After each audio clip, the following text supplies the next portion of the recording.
Hey everyone, this is about to be a really interesting and important video about a CIA document that was released in 2003 thanks to the Freedom of Information Act.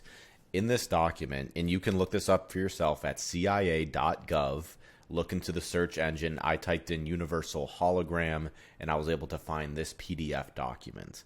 This document talks about how the CIA believes that we live in a holographic universe. And there's this one section in here labeled patterning, where I believe that they described magic with a K in the most grounded and perfect way I've ever heard it described. This ties into my video about the Mandela effect and the Gnostics, how the Gnostics believe that we live in sort of like a holographic universe. It's popular today with people like Elon Musk that we live in a holographic universe. Quantum physicists say the same thing, and now I have evidence that the CIA also possibly believes the same thing as well. So let me read this for you right here. This is the perfect description of magic. Bear with me because this is really good stuff. So, patterning, they call it. This technique involves use of the consciousness to achieve desired objectives in the physical, emotional, or intellectual sphere. It involves concentration of the desired objective while in a focused 12 state, extension of the individual's perception of that objective into the whole expanded consciousness, and its projection into the universe with the intention that the desired objection is already a matter of established achievement, which is destined to be realized. I'm going to pause here. This is exactly like what the law of attraction advocates for. When you're thinking of the objectives you want to complete, visualize it already being realized. It's already happened. Anyways, I continue. Realize within the time frame specified. Yeah, you got to be very specific. So anyway, this particular methodology is based on the belief that the thought patterns generated by our consciousness in a state of expanded awareness create holograms which represent the situation we desire to bring about, and in so doing, establish the basis for actual realization of that goal.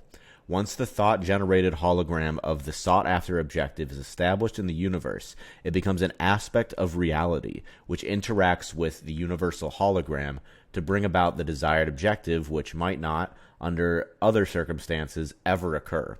In other words, the technique of patterning recognizes the fact that since consciousness is the source of all reality, our thoughts have the power to influence the development of reality in time-space as it applies to us if those thoughts can be projected with adequate intensity.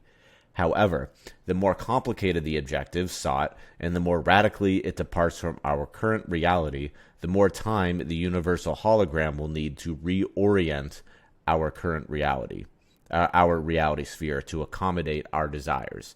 Monroe trainers caution against attempting to force the pace of this process because the individual could succeed in dislocating his existing reality with drastic consequences. So yeah, it talks about the idea that it's quite possible our consciousness is the source of all reality. Like nothing would be here if it wasn't for a conscious observer, which is what Max Planck talked about as well, the quantum physicist who talked about Schrodinger's cat, where the cat is neither alive or dead until it is observed to be alive or dead by a third-party observer. A lot of the information that we find here in the CIA document is from quantum physicist Niels Bohr. This is a very long document, 29 pages. It has a few cool little diagrams in here too. I like this one showing the direction of time-space evolving with the hologram, whatever that means. So I like how it says here, however, the more complicated the objective sought and the more radically it departs from our current reality, the more time the universal hologram will need to reorient our reality sphere. The law of attraction talks about this as well, where like these thoughts we want to manifest is like planting a seed, and you need to give that seed time to grow. So I thought that this was important to bring up because it ties in with the Mandela effect. The Gnostics, the ancient Vedics talked about Maya. We have quantum physicists saying this. We have Elon Musk talking about simulation theory. Then we have the CIA talking about the holographic universe. Everybody is saying the same thing. We live in a hologram. If you stick by this channel long enough, you'll be able to bend time and space. I swear to God. Like, we're going to figure it out. Like, we are over the target of truth right now. Atheists, you are wrong. Big L for atheists. You are not right at all. This is a big W for simulation theorists. Right now, atheists are seething. They're seething. They're so mad. They know they're wrong. Deep down, they know it. Oh, atheist, such an L. Such an L. Actually, atheists could probably think of a way to still keep their worldview and believe in simulation. Actually, yeah, I don't think simulation theory proves God. So atheists would find a loophole and be like, well, it doesn't mean there's a creator if we live in a hologram. Actually, yes, it does, because how can a hologram come out of nothing? Atheist, you have the energy of a 12-year-old who wears a fedora to math class and tips his hat to the cute girl who does not want to talk to him. And he says, good morning, my lady. That is the energy of an atheist. You are losers. Anyways, let me know if this resonates with you, and go ahead, please do the research yourself. Again, CIA.gov.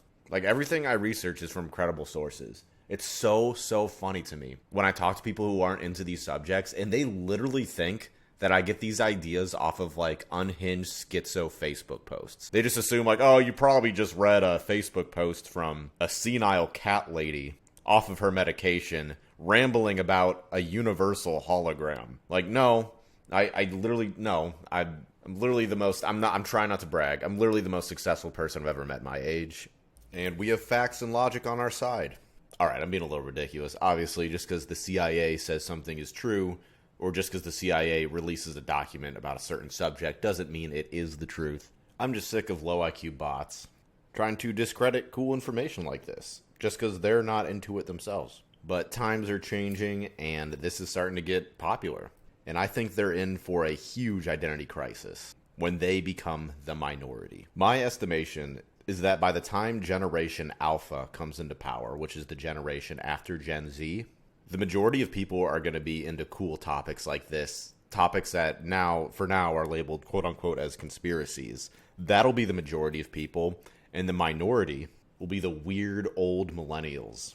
The millennials who have, like, mainstream Twitter opinions will be ostracized and made fun of, and they will be the extreme minority, and they won't know how to handle it because they've lived their entire lives being propped up by giant tech companies, by the mainstream media telling them that they're the ones who are right. But then suddenly, like, mainstream information will be telling them that no, they're wrong. Stuff like this is popular. I mean, it already is like this. I'd say the majority of people already do or want to see outside of the bookends of our suffocating mainstream belief system. We just haven't taken power yet, but we 100% will. They can't stop what's coming. Our time is right now, and it's only getting better.